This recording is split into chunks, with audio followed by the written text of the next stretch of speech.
Okay, great. Thanks everyone for joining us. It's a pleasure to have you all here.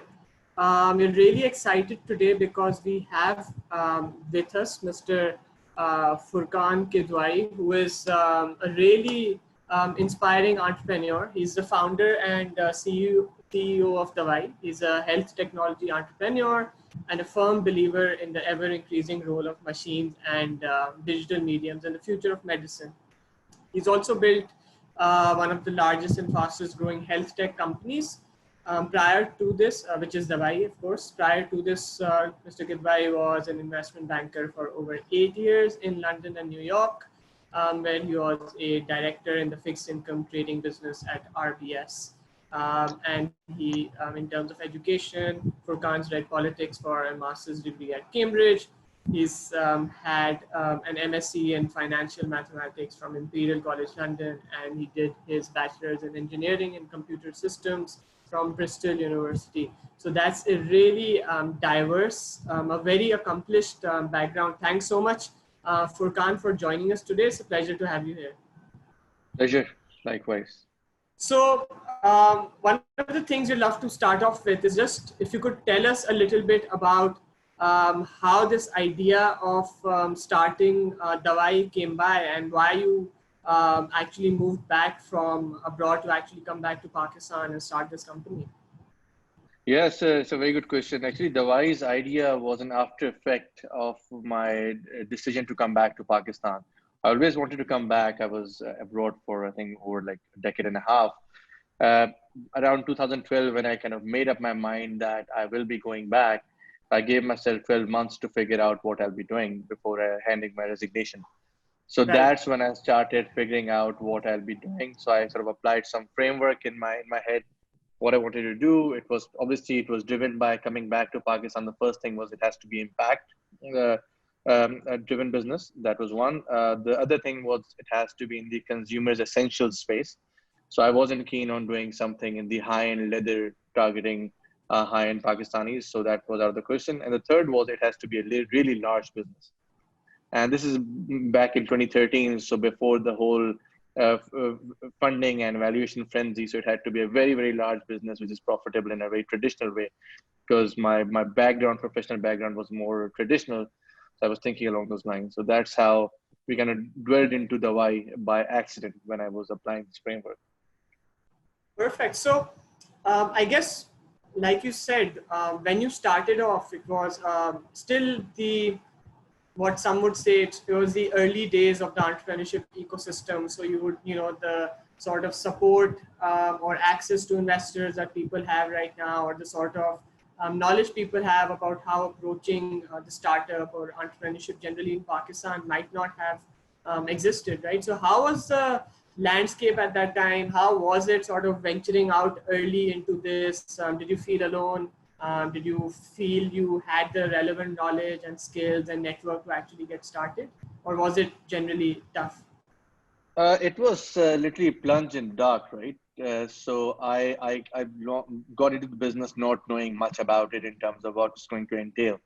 And I thought it'll be a lot quicker a journey than actually Yeah. it ended up being.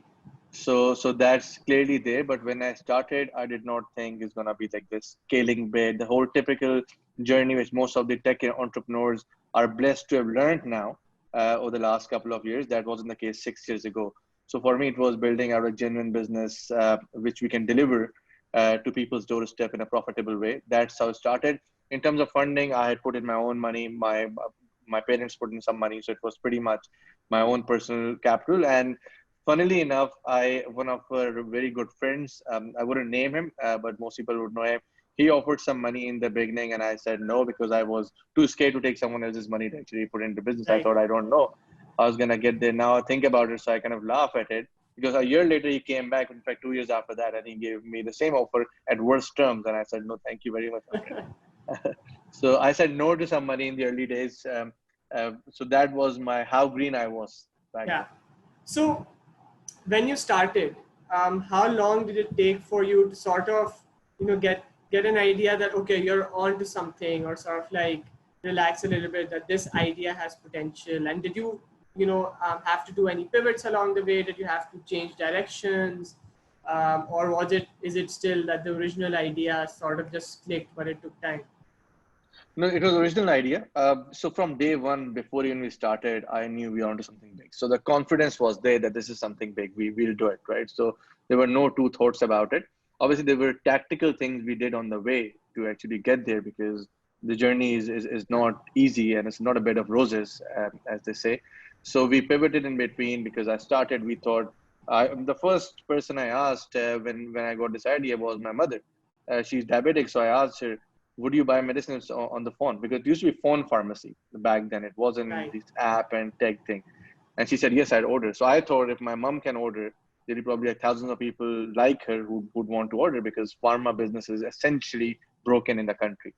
So I thought that's going to happen, but that did not happen. I did not know the regulations around promotions, around sort of advertising. So we kept doing that, and then ended up getting my own personal account blocked on various social media. So didn't know what to do. Then got in touch with a friend of mine who's in a similar business in a neighboring country, and he guided me. So we pivoted into something more on the wellness side, which grew very fast. That was Well.pk, and the why came on a back burner because it was effectively blacklisted from many social media platforms for Right. trying to breach policy, which I did not know. So that scaled up, and that helped us getting this business back into place. And then we repivoted back into pharma, because pharma was always in the back of my head for the longest of time. So we repivoted back about 2017, 3 years ago. And since then, we've been growing very, very fast. So I think one of the ways that your background and knowledge is really interesting is you mentioned you have been an investment banker for more than 8 years. So we'd love to know a little bit more about the process. You mentioned that there were a few criteria that you looked at to understand, okay, यही मुझे idea करना है, go into the medicine space, because it can be a big business. It creates impact, and it creates people in the lives of it creates impact in the lives of ordinary people. Like, did you run some sort of like financial models? Did you sort of like do a lot of planning or forecasting to figure out कि अच्छा there's a lot of space or a possibility in the market, or did you just sort of like follow your gut feel and say the numbers will work out later, but this is what looks like it will be big? Yeah, no, so I ran some numbers. Frankly, those numbers I think were out of this world. Frankly, if I look at them Yeah. right now, they were quite funny to look at it. But my intuition was driven by primarily back of the envelope calculations, right? So Right. those held up, right? Frankly, the whole model, financial model in where it's gonna be in 12, 18 years, that frankly did not hold up, right? That was too much. There was too much assumption out there on that Right. one. So definitely not. But in terms of the framework for me, as I said, it was about having a large market that was clearly driven, where we can actually build something huge out of it. So that was one key criteria. The other thing was where there's a huge problem set out there. So pharma industry, if you look at it, is broken. The whole supply chain is broken. There's too much friction in the market. There's a friction between the pharma, the friction between the distribution, the friction between the retailers, and the wholesalers in between. So we identified that early on. That was based on the experience, frankly, and which I did have little of it. I wasn't in Pakistan, but my frequent trips back to Pakistan made me realize that this is not really something working out. So there's a better way of doing it. And so that's how it started. And then obviously the third thing was primarily impact, because there's a huge counterfeiting issue, 40 to 50% of the market. Around the same time, Punjab Institute of Cardiology incident came up. CNN was coming up with various reports. Obviously, there's no data to back those up, but anecdotally, there are issues. Right, it's 40 degrees Yeah. outside in Karachi. How many pharmacies out there are air conditioned? Optimal temperature for a drug is around 25, 26 degrees. Anything kept out there in 40 degrees for a week, you can imagine the efficacy of that. So Yeah. clearly, there were sort of experiential sort of evidences that it is not working out. And in terms of, so for example, you decided to go into, obviously there was a tech element to it, which is, we'll help people sort of order from the comfort of their homes, from their phones, from eventually an app, web apps and so on. but your business was essentially sort of disrupting the pharma industry and making it better, right? So initially, and even now, are you treated as an industry outsider because you mentioned all the problems with the supply chain and all the suppliers and so on? Were you treated as an industry outsider, and did it take some time for you to sort of be accepted within the industry and say, okay, this is a key stakeholder, or did you not face any such challenge like that? Because a lot of this can also be mirrored in different industries where people want to disrupt supply chains, but sometimes it's just too hard because you can't get a break in the industry. That's right. So yes, you are taken as an outsider, especially in the early days when you don't have volumes. You are taken as an outsider, right? Because what you're asking is a one-way street at that time. So I met with most of the pharma executives back in the day. A lot of them have changed now, and they were all fully supportive, but supportive in the sense of backing us up, right? Doing any sort of commercial benefit wasn't there. So we started off in a very traditional way in that sense. And once we achieved volumes, once we built up that, then the conversation changed. So as a disruptor, I believe as an innovator, you are challenging the status quo. And when challenging the status quo, you are not really welcome. So for you to really have to push your way in. Now, healthcare as an industry, as a sector, is slightly more complicated, right? Because there are lives at stake of people. So you have to sort of remain within the regulatory paradigm. You cannot digress from that. Quite contrary to what you generally read in the disruptive businesses, the books on those, how they actually went against the regulation and then the backup of people. Yeah. In healthcare, unfortunately, you can't do it. So we complied. So everything as a business, our order taking mechanism, reaching patients is technologically driven. Our supply chain processes internally are technologically driven. But as a business, we are super compliant with all the regulatory requirements of Pakistan, which the Drug Act instructs you to do. Okay, perfect. So it took you some time to sort of, and essentially you eventually just had to walk the talk, which is sort of build up some volumes, build up a credible business, and that's when people started sort of taking you more. And get a hang of it, right? Because I did not know how to get a drug license to begin with. Right? I did not know as a company you need one drug license or every warehouse need drug license. I did not know who the drug inspectors are or what they do. So those were sort of learning grounds. And because I put my own money in the early days, I was very, very thrifty. We were profitable to begin with, because that was something I always had in mind. We were working out of a small, dingy offices. We were fresh graduates coming out of IB or Lounge who didn't join us because the office was frankly too shabby. But that's how we started, and that's how we actually got to where we are. Great. So we have a question from Mohammed Kumail Abbas, and he says, and this is something that a lot of people there are two debate. questions, Aziz or Mr. Aziz's question is before it. Yes. So we'll go to Azib's question in a bit, but this one I'm just want to take first, which is there's a lot of debate in the industry as well. Often, entrepreneurs do they need to have work experience initially? How much work experience do they need? Or is it just something that's inherent that people can start off early? So what's your opinion on that? Because Kumail asked that in Pakistan, we see a lot of young entrepreneurs jumping into the startup ecosystem with no prior work experience. So do you think the chances of failing are higher without work experience? And did you find your own work experience useful in the entire journey? No, there's no right answer to that, right? So I would look at it in a slightly nuanced way. So I would look at someone coming in at my age, which was very late for an entrepreneur, and so for us, leading to a failure is a more of an issue, right? So for us to really give the last push and get it across the line is more driven by the fact that we have had that journey. And now we are seeing the other side of it. And then the opportunities beyond this aren't out that many, right, at our age. So for us, the risk appetite reduces. Now, if I look back at myself 6 years ago, my risk appetite was way bigger at the time, right? Very, very late 20s, early 30s, it was different. Mid to late 30s, it gets very different, right? So whereas the younger entrepreneur, the risk appetite is way better than ours, right? Because of opportunities out there for them beyond entrepreneurship. So I think the chances of an outlier success is way more on the younger entrepreneur side, because they are risk takers, they are fearless, they will just go out and do it. They have nothing to lose. So you getting something which is like a tail event of success, I think, in my opinion, mathematically is higher on the younger generation side of entrepreneurs. Probably a late stage entrepreneurs, you get to a middle success, medium success. I think that is probabilistically high, but an outlier event probably is a bit lower. So I would look at it in that way because there's no right or wrong answer to it. And Yeah, so especially I in get, Pakistan's case, you have to look in from a more social perspective as well. There's no social safety net. People coming out of university, graduates, they have a lot more responsibility towards their families and take over.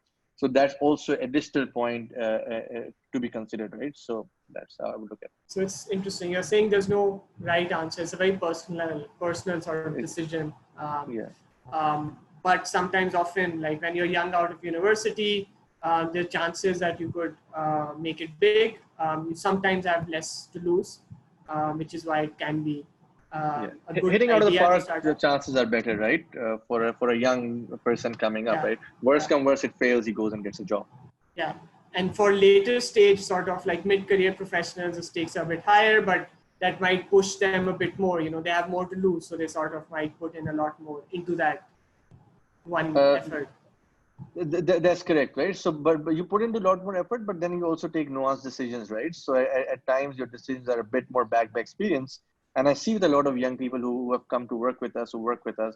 So you can see things which they were prone to make more errors than you are just by virtue of having a few more gray hair than them, right? So, Yeah. yeah. But then obviously there's a plus side to it as well that you can, when you, in a country like Pakistan, which is very much gray hair driven, uh, that getting meeting, going and talking to people, you're taking a bit more seriously. So that's additional, but that's I think unfortunate. That should change.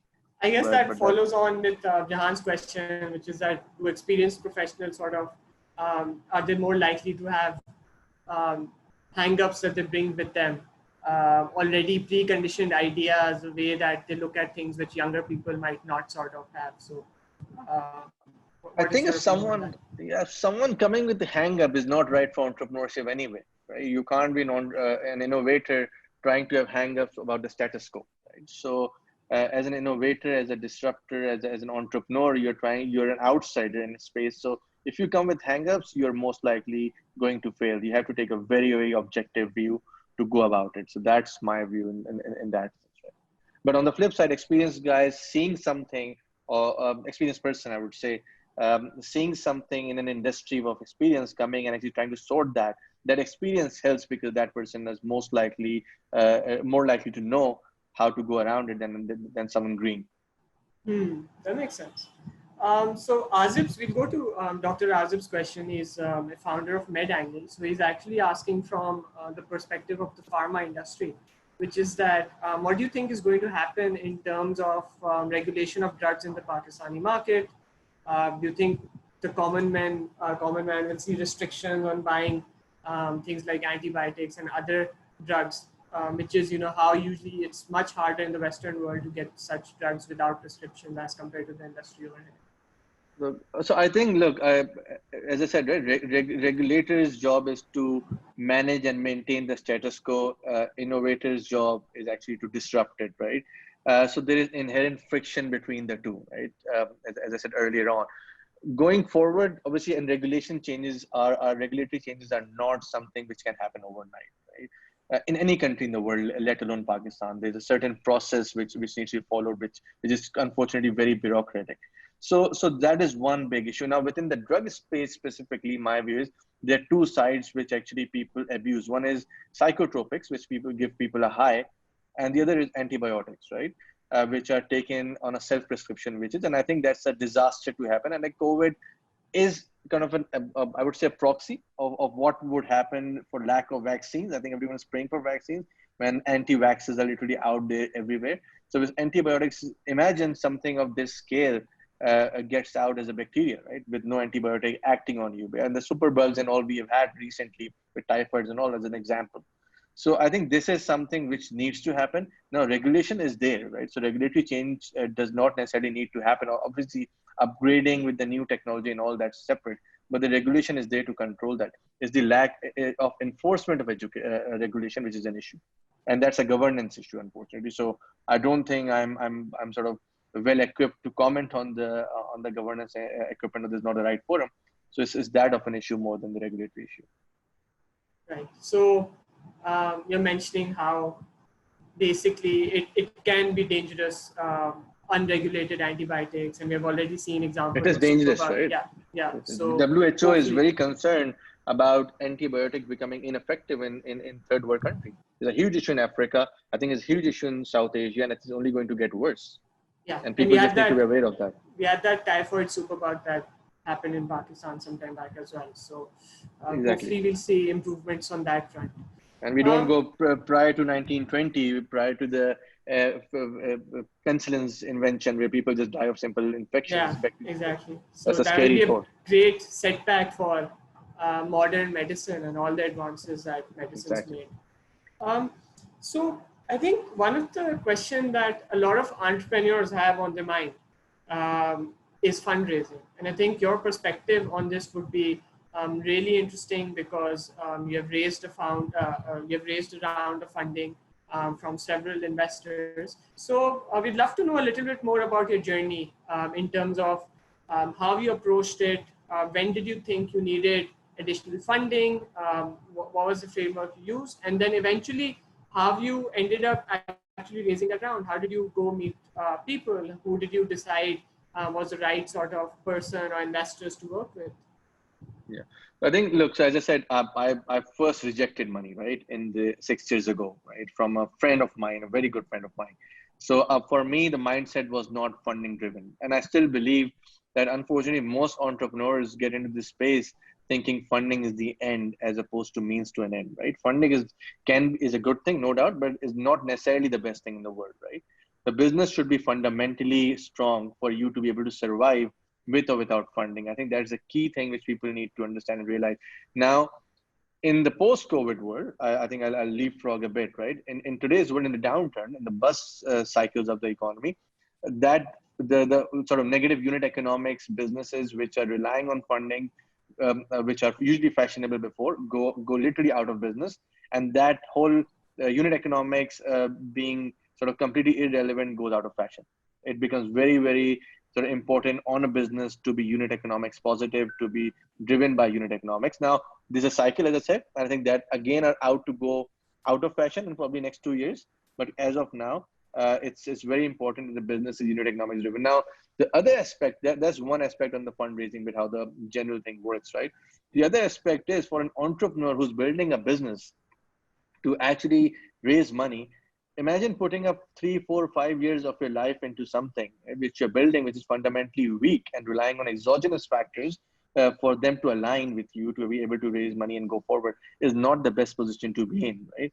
Because you have put in 5, 6 years of your life into it to build something that is sustainable. Investors come in probably with a different mindset to actually make money on the investment they've made. So their horizons tend to be much shorter than for an entrepreneur. And if an entrepreneur is coming with a 1, 2 year, 3 year horizon, I don't think there's a right mindset anyway, and that usually comes across. So my recommendation is actually to build something which is fundamentally strong, especially in a market like Pakistan, in an economic downturn environment as it is right now. And if you're able to do that, I think funding becomes easy. You get approached by people on a reverse inquiry because there is capital out there which needs to be deployed in sound businesses to make a return. So I think I would look one aspect of the fundraising bit very critically, and that's why I did not raise sort of every 6 months. Right, we raised as and when we needed, and try to sort of push back raise as Yeah. much as we could. I think there's three important points you've already mentioned for entrepreneurs, right? One is that for entrepreneurs that are looking to sort of make an impact and create something big, the time horizon they should be looking at is definitely not 6 months. They aren't going to build a company and exit and make a ton of money in 6 months. It's very, very hard, if not impossible to do. Their timeline should be looking at the next more than 3 years, you suggested, right?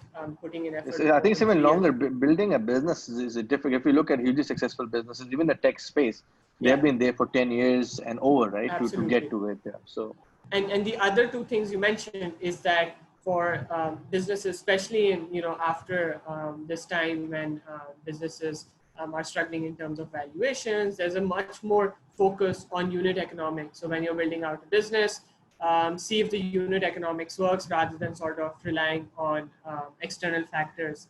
And that's hugely important. And the final point you mentioned is that when you're looking at funding, funding is not the end itself. It is not the mark of, okay, you got a round of funding, you're a successful entrepreneur, well done. He gets time, good job, time to go home. It's actually just a means to an end. That's And correct. you should approach it that way. So tell us a little bit more around, you mentioned, how you kept delaying funding until you really needed it. So then what was that time when you realized, okay, I need to go for funding? And then how did you actually end up raising a round? Because it's a very impressive round with some great investors from Pakistan and internationally. Yeah, so look, so it was, I think it's more perseverance than anything else, right? So nothing more I used. In fact, I had a lot more contacts in the private equity and venture capital space at the time when it started. But you're always capped by a country ceiling, right? So if the investment mandate is not to invest in a particular jurisdiction, it's not going to happen, right? So it doesn't matter who you know, what you know. So for me, it was, I think, perseverance. We have been in business for long enough. And as the time came right, investors came over and wanted to deploy. And health tech is not a very sexy business to be in, right? If you think about it, Yeah. it's not like a quick win, ride hailing, e-commerce. It's not that. Health is difficult, it's tough, it's tedious, it's boring, and it's only of late it has become fashionable of sorts, right? If you look at it. So I think the investment, obviously we kept talking to most of the investors. All these investors who invested in us so far, I have known them personally for over 5 years. So we've been in touch over a long period of time. They've seen the business.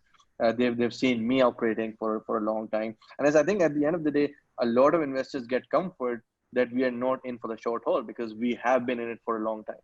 I think that sort of worked for us in one way. The other thing which kind of worked was my stinginess, if I feel, because I've been very stingy in terms of spending. So you don't see us out there in face either the advertising side or anything of that sort, because our focus had been on building a fundamentally strong business, which we've been keeping heads low. I think that kind of reflects in the conversations we've had and obviously in the numbers. So that kind of gave additional sort of comfort to a lot of investors to come in. Okay, perfect. So I think that answers Azib's question as well. It's very similar. And you spoke about how building long-term relationships with investors matters, knowing them over some period of time where they'll actually see you and realize, okay, you're in it for the long term as well. And then second, you mentioned that the money, you just don't spend it without actually having a clear thought of strategy and a way to sort of actually use the funds in a useful manner.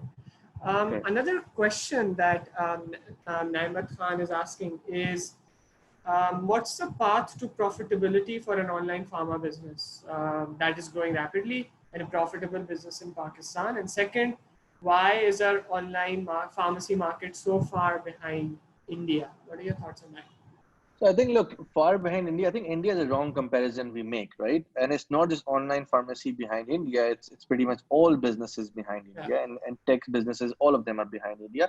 And I think the reason is India is almost a decade or decade and a half ahead of us, right, in terms of market development. So the whole evolution of mobile penetration into tier three, tier four cities, and plus, I think that was much faster in India. One thing, capital was in India, I think, and also talent was there. Unfortunately, I have to say that I don't like saying it, and because I came back to Pakistan to give something back to Pakistan, there's a different dynamic, different demographic breakdown in Pakistan than in India. So those are the macro factors which have played. And secondly, I think India over the last 2 decades have actually, unfortunately, has taken a very different sort of PR approach towards attracting a lot of capital for whatever. I think Indian businesses, I think there's no comparison, first of all, in terms of quantum and size. As I said, it's a 20x bigger, 5x bigger market than ours anyway. Now, the second aspect about the profitability, right?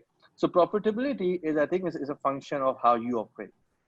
You can operate a hugely loss-making business, or you can operate a significantly decent size, profitable business. So you have to find the right balance in terms of what to achieve and what not to achieve, right? I are on the latter, that it should be more profitable than a usually loss-making one. Pharma business tend to be, and specifically in pharma, it tends to be a very low margin business. It's not lucrative.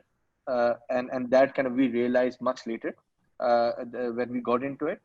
So it's not an easy business to be in. Regulatory wise, the acquisition costs, customer acquisition costs are way higher because of restrictions on what you can Yeah. do and how you can experiment. And margins are tight because there's too much price transparency in the business, right? It's regulated by the government. There's an MRP on every drug, which is maximum retail price. Yeah. 15% of the 85% of that MRP is a trade price which you buy. So you're literally playing within that margin, and then there's the unfortunate discount culture in the country which you give up, right? And that has led to the spurious drugs coming into the country and being introduced, right? Because there's no margin out there. Yeah. So I think as a business, a tough business, but profitability is up to you really how to make it work. The small Right. shops are all profitable, right? At scale, can you make it work? That's something to be seen. And there are lots of success stories globally. And in the US, for example, of course, it's a different industry, but PillPack and all have done really well. So hopefully, there's a lot of exciting opportunity in this space. That actually sets up us really nicely for the next question that I wanted to ask, which is that I think Dawaai, like you mentioned, is a relatively old player in the sort of online pharmacies space. We have seen some new competitors with funding. Sometimes even I think traditional sort of pharma groups sort of entering the online pharma industry. So how do you see that? Again, you might, what some of the things you can discuss publicly and some not in terms of your competition strategy, but how do you see that makes it, is that a good thing for the overall industry, for the market? And how do you plan on continuing to sort of out innovate other companies and actually continue maintaining an edge? Yeah, so I think, look, one thing is competition is not necessarily a bad thing, right? It keeps you on your toes to actually keep improvising, and it keeps lethargy away. That's one aspect, right? The second aspect is it's a large enough market, right? So pharma market is huge, with far too many problems, right? So anyone attacking a problem or a set of problems, I think there's space for multiple players in a market like pharma in Pakistan. Secondly, and the more the merrier, because I think the competition is not really with another offline online player. It's more about competition is with the market structure. Can you actually reform the market structure? Can you actually you see at the core of the business for us, especially I can talk about ourselves, is the patient, right? Is patient getting has access to authentic medicines in an affordable way? That is, I think, the key, right? And anything else around it, I think it just adds up to that, right? So competition coming in actually changes and helps us fight the sort of idiosyncrasies of the market, or the negative idiosyncrasies of the market, to actually put things in the correct way and educate customers about it, right? So that's one necessarily a decent thing for them to come.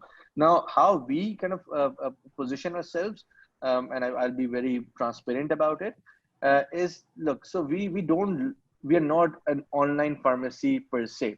We were an online pharmacy. We have kind of grown over that. So we that's how at least we think, or I think perceive ourselves internally, that we are a digital health platform, right?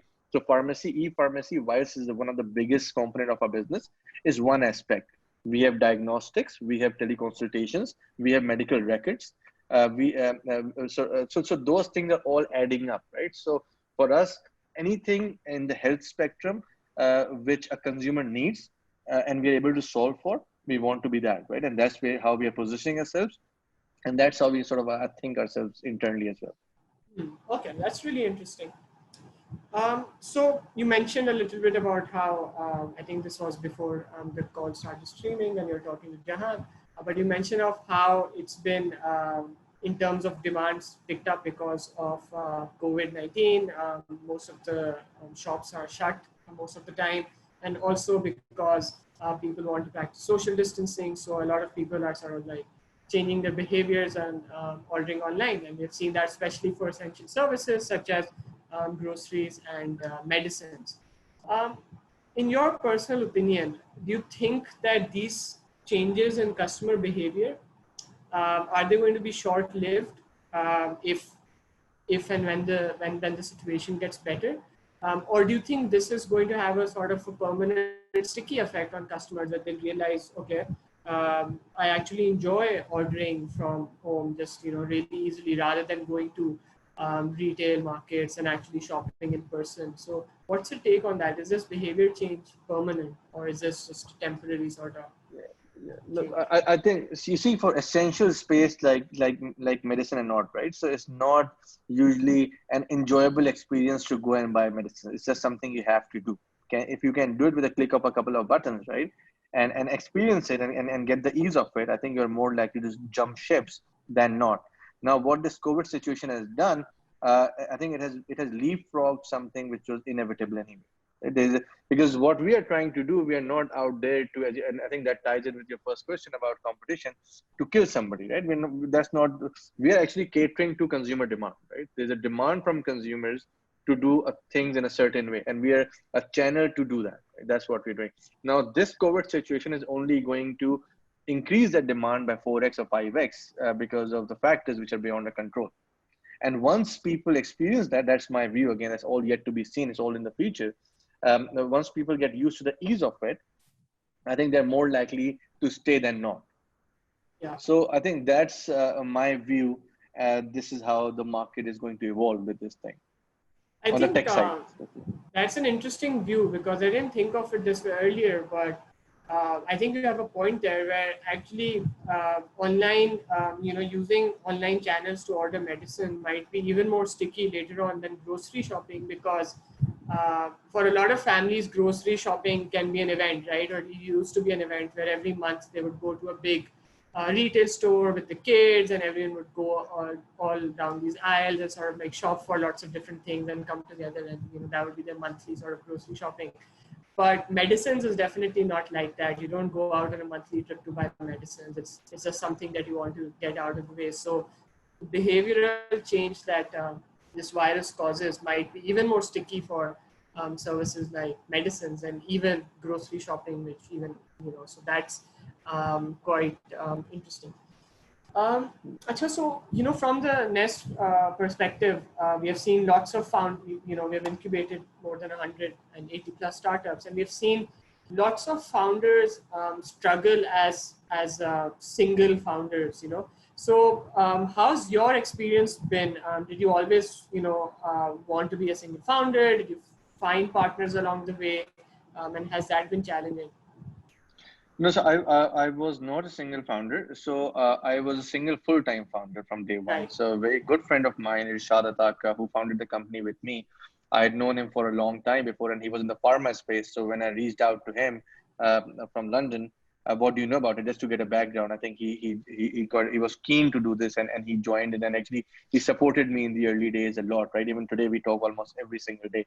It was just at that time, being a stingy self, I could not pay anyone a salary, and he needed a Right. salary out, so he kept his full-time job Yeah. and helped us.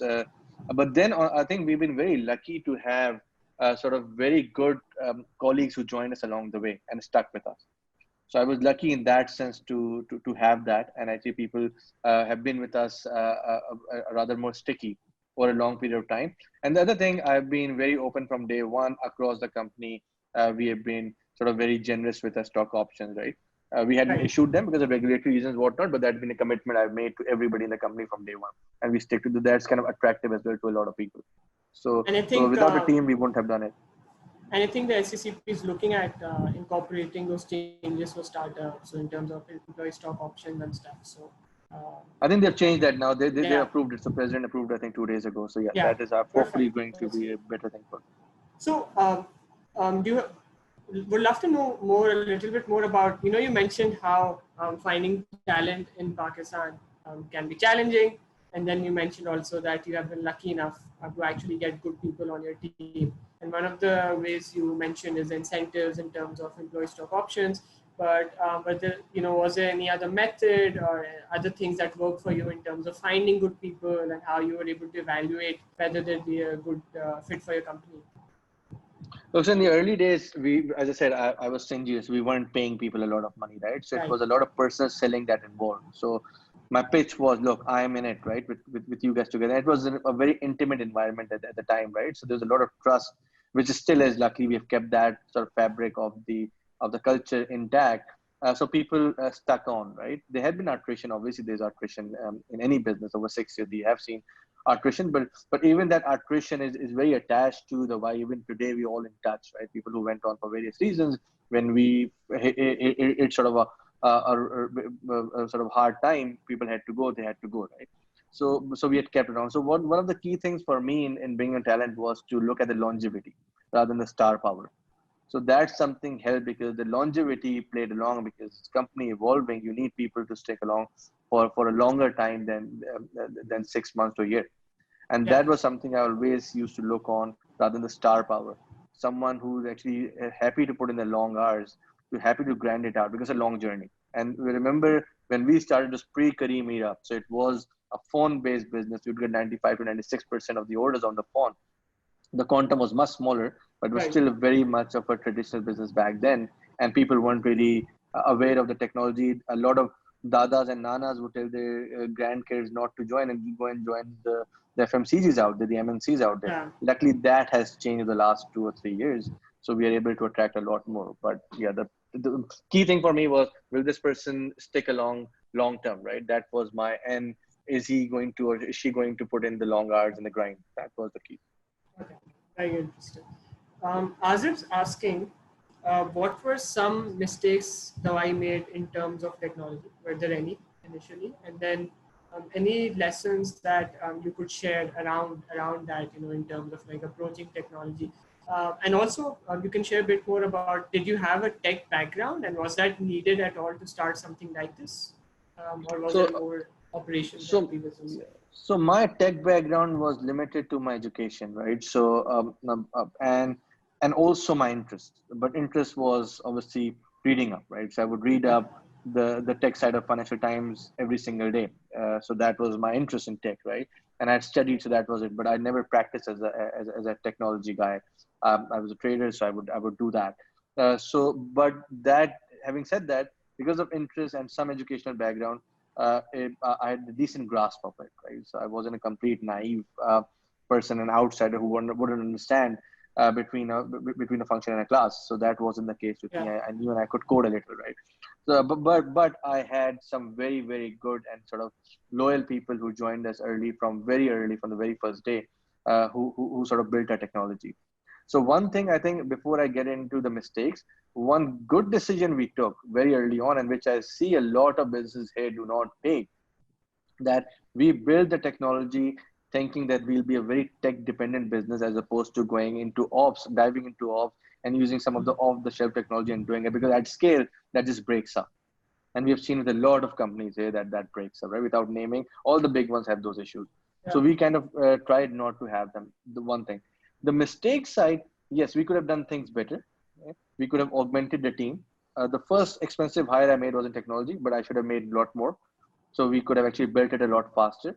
We could have actually built it with a lot more agility in it, rather than building a monolithic code out there, which we ended up doing. But that's a learning thing. If I have to do all those things again, I do it differently. Uh, uh, but yes, from a infrastructure perspective, there were lots of mistakes. But from a pure tech angle, I think the decision was in the right direction. Tactically, there were mistakes I made. Okay. Great. So I remember some time back, you had gone for a fellowship, an e-commerce fellowship with Alibaba in China, right? And you'd come back and you'd shared some lessons at that time as well. But I think it's been some time now for you to actually have seen the impact of that and seen if you're able to apply some of those learnings at all. So we'd love to hear a bit more around, that fellowship and then how you actually ended up. Was there anything useful that you ended up implementing in your company at all um, recently? I think two things, right? One was close interaction with Jack Ma himself, right? So I think that was something which was I think that's going to stay with me for the rest of my life. I think, and one of the key things which has stuck with me has been about his comment about staying alive, right? And I think that I'm some sort of a testimony because I've been a Right. bit of a veteran in this space for 6 years, albeit a very short time, but still I think in this nascent ecosystem, that's still long enough, has been staying alive, right? So his view was stay alive even on your knees, don't die, just live to see the next day, and I think it'll be brighter. So that's one takeaway. Perseverance is key. I think that I would tell every entrepreneur, you have to persevere. Obviously, all factors have to align. Luck has to play a big role, and I pray that everyone I think has their stars aligned. but it's about perseverance, staying along, right? And you keep at it, and things do fall together, right? That's one key takeaway. The second aspect, obviously, was meeting the top hierarchy, the founders of Alibaba, and actually having an idea how difficult it was for them in the early days, right, in the late 90s. And I think I could relate to a lot of those things in Pakistan, because our Right. ecosystem is about like 15 years behind that in China, that how they used to knock on people's doors and people literally leave the dogs on them to get the listings on Alibaba, Yeah. small cottage industries, right? So those things I had seen when we started 2013, no one would take us seriously. They thought who these bunch of stupid outsiders are. They don't even have a shop, right? Why should we give Yeah. them medicines? Those were the key takeaways in terms of business learning. Obviously, the second aspect was the network, right? So the network was incredible.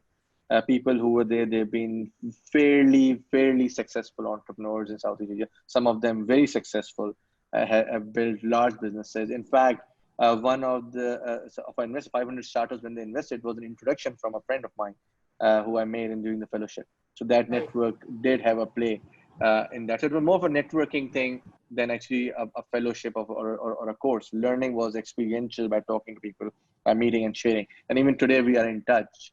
And I think we discuss ideas, what to do, what not to do. Great.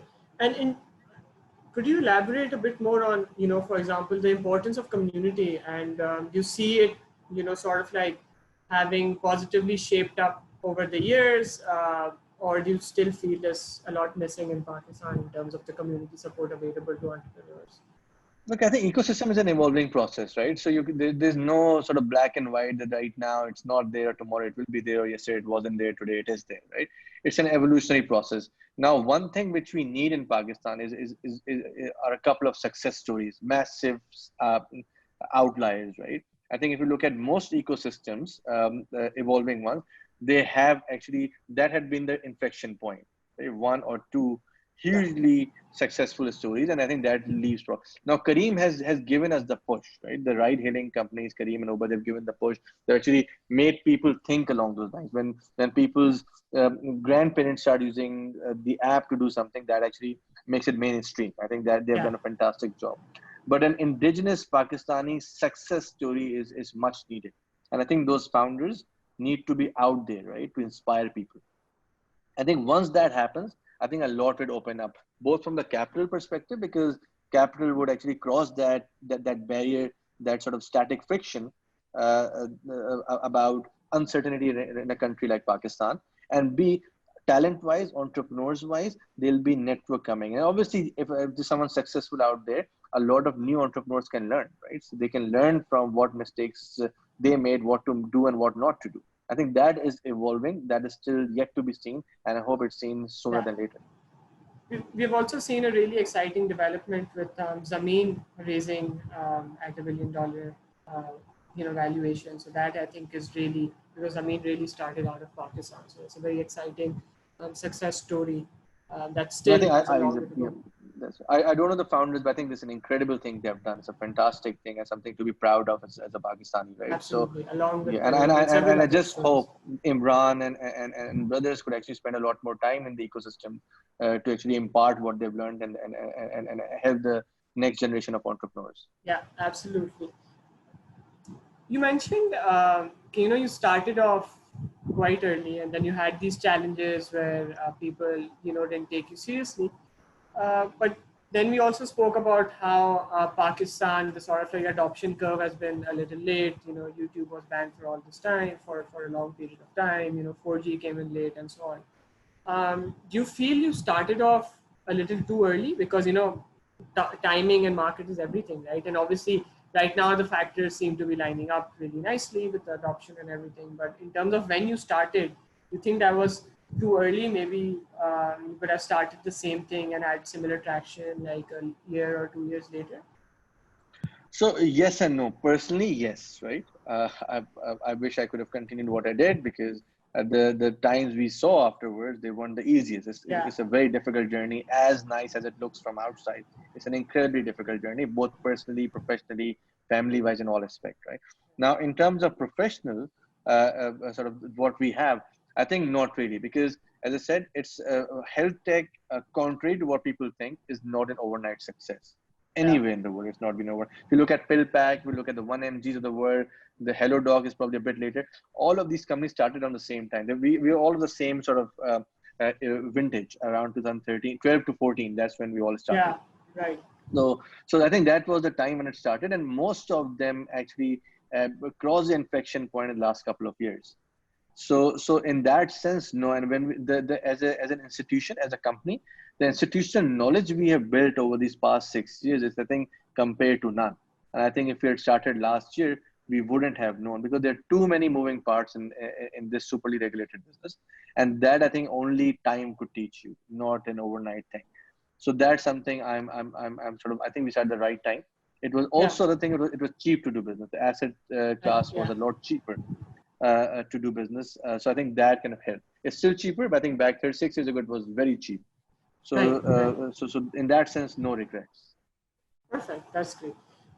In terms of Dawaii's growth, were there any pivots that you made that sort of like changed the trajectory of the path that you're growing at? Was there any sort of like trial and error approach, or how did you really generally approach growth?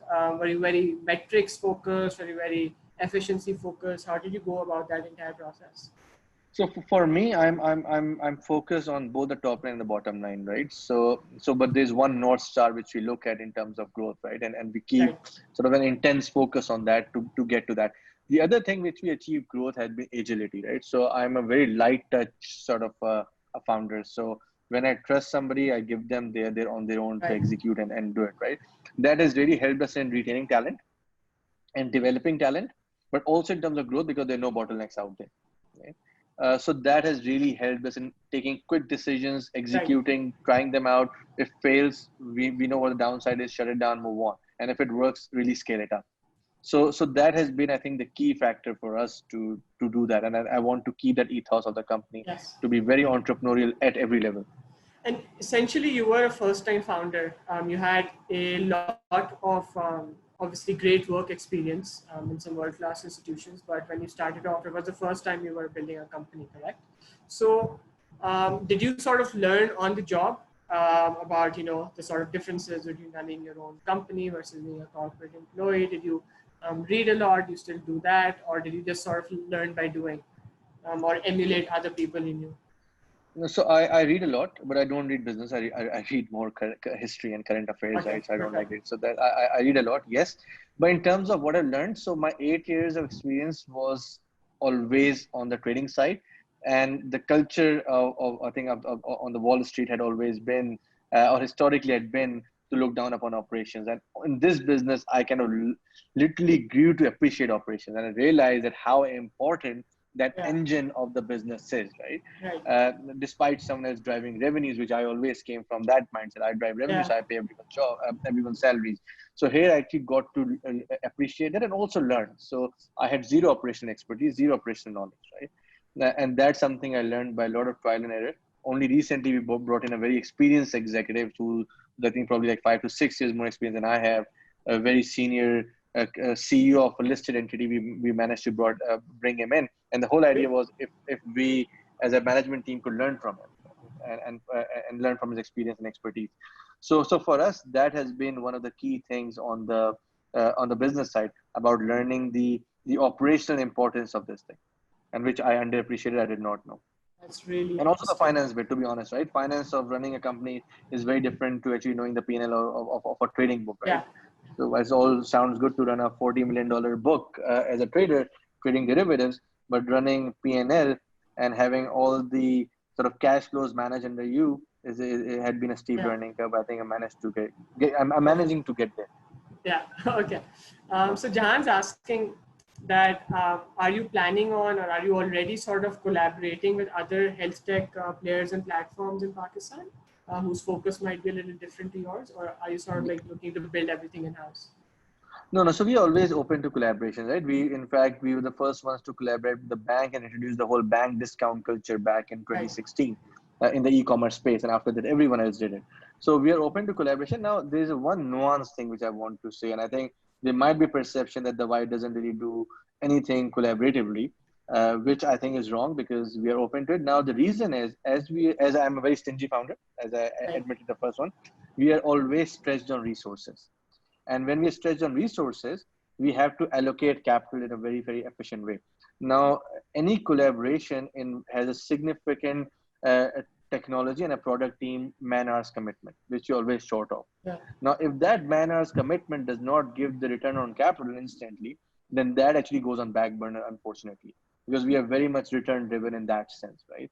And how much and unfortunately, I think, as I said, there hasn't been that big of a story out of Pakistan where we get an instant leapfrog by collaborating, right? Because why you collaborate? You collaborate for growth hacking. Yeah. You partner up to actually get from point A to Z, right?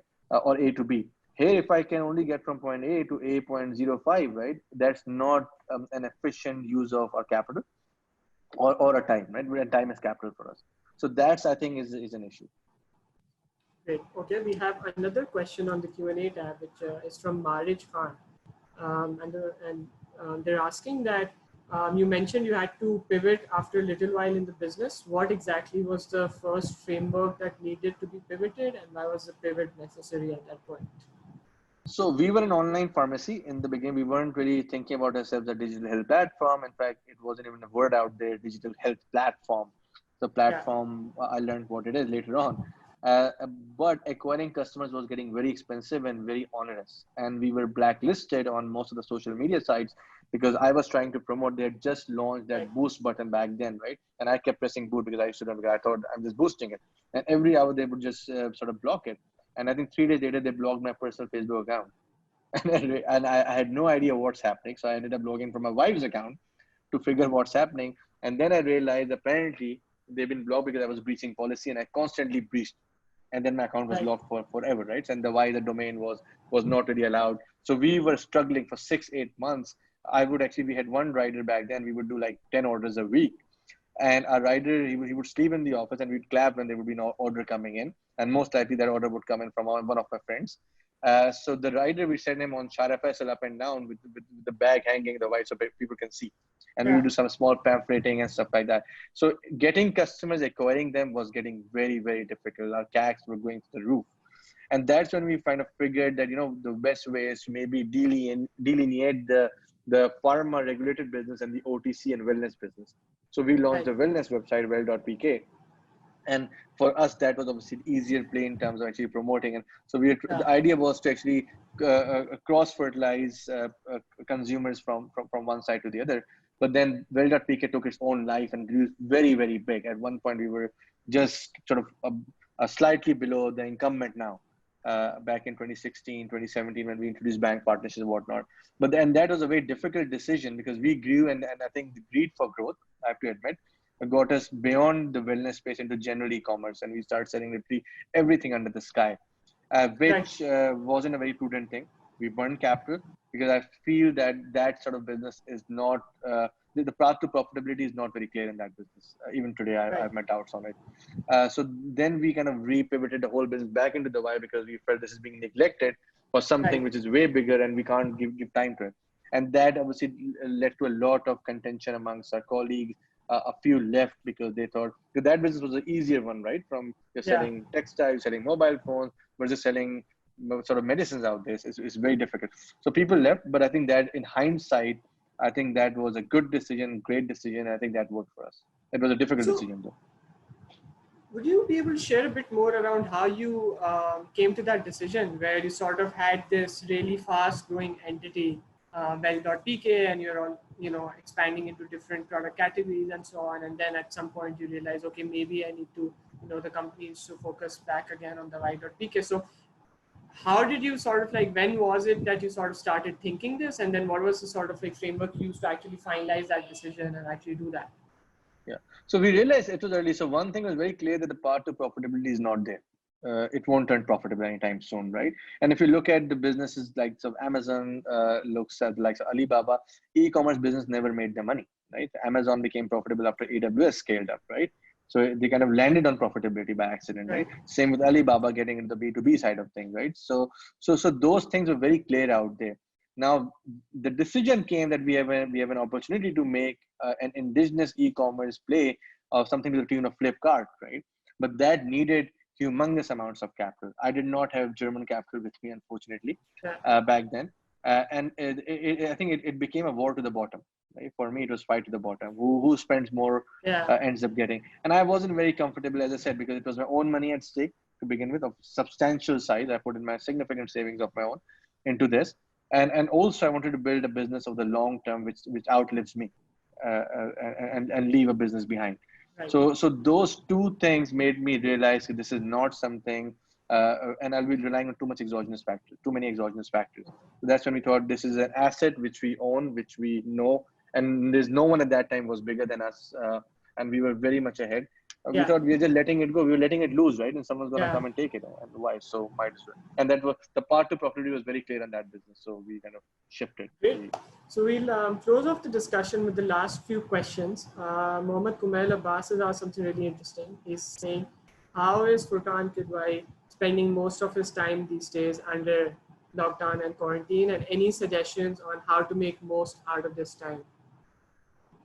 Look, I have gone incredibly busy with this quarantine, right? So unfortunately, not much free time. As much as like to catch up on my reading, I'm unable to do so. I'm in the office. I'm still in the office, spending a lot of time in the warehouse packing because they need the extra pair of hands. So that, and we have seen a significant spike in demand. So for us, that's what I am doing, right? I think people whose businesses are affected, who don't need to be, who are lucky enough not to be in the warehouse, to be very honest, is not the safest thing in the world to do. I think reading is essential. As one thing I would recommend everyone is to read, and reading not about just sort of businesses, reading in general. It opens up your mind, right? It actually helps you decipher from patterns of history, right? So read general, have a wider sort of range of genres you read, right? And I think that's something I would recommend. And very few people unfortunately do that. Okay, great. I think final question, Furquan, is what's top priority? What are some of the top priorities that are on your mind for Dawaai? What do you see as the roadmap ahead? For us, right, we want to make customers' experience with us as pleasant as possible, right? And we have faltered. I'm the first one to, because at scale, we did face operational issues, and massive operational issues for that matter. Because for us, remember, in the early few years, scale was an issue. We would pack our stuff ourselves. We would do like 10 orders a day. So it was very easy to do it, right? To manage in any way. And we thought we can do it for a few thousand as well, right? And then we realized when we hit that number, actually it's a lot more complicated than that. And the delightness which our customers used to feel in the early days had disappeared. And so we are working very hard to bring it back. To operational excellence has been a thing. We have made considerable improvements in the last 3 months, and we see them coming the next few weeks as well. So that has been a key thing right now, to make our customer experience delightful, to be able to provide to patients what we have promised them: accessibility, authenticity, affordability, right? Great, fantastic. That's really good to hear, and we wish you best of luck. Thanks so much, Furquan, for taking out your very busy time to join us today. It was a great session, and you're doing amazing work, important work. So wish you all the very best. Thank you, Thanks, Great talking to you. A lot of great points, and it was really wonderful. And I'm sure a lot of people will get some benefit out of what you've said and what you've experienced during your 6-year journey. Thanks so much for taking the time, especially since you're very, very busy. And good luck. Good luck. Thank you. Thank you. Thank you.